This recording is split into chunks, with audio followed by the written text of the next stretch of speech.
பாலக் பன்னீர் gravy. இதுக்கு கொஞ்சம் தண்ணி வச்சுட்டு அதில் கொஞ்சம் சிட்டிக்கை உப்பு, சர்க்கரை போட்டுட்டு பாலக்கு நல்லா கழுவி அந்த கீரையில் போடுங்க.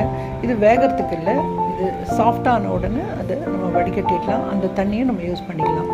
கீரையில் கொஞ்சம் இஞ்சி, ஒரு 3-4 பச்சை மிளகாய் போட்டு அரைச்சிடுங்க.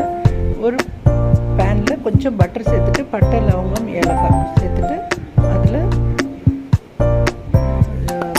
கார்லிக், அப்புறமா வெங்காயம் நல்லா வதங்கின உடனே தக்காளி, அதுவும் நல்லா பச்சை வாசனை போன உடனே மஞ்சள் தூள், மிளகாய்த்தூள் பார்த்து போடுங்க காரத்துக்கு ஏற்ற மாதிரி, தனியாத்தூள், கரம் மசாலா.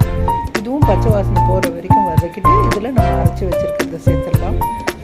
அந்த தண்ணியவே இதுக்கு யூஸ் பண்ணிக்கோங்க. அளவான உப்பு போட்டுக்கோங்க. இது நல்லா கொதிக்கும் போது இதுக்கு க்ரீம் இல்லைன்னா தயிர் இல்லைன்னா ஏடு அடித்து போடுங்க.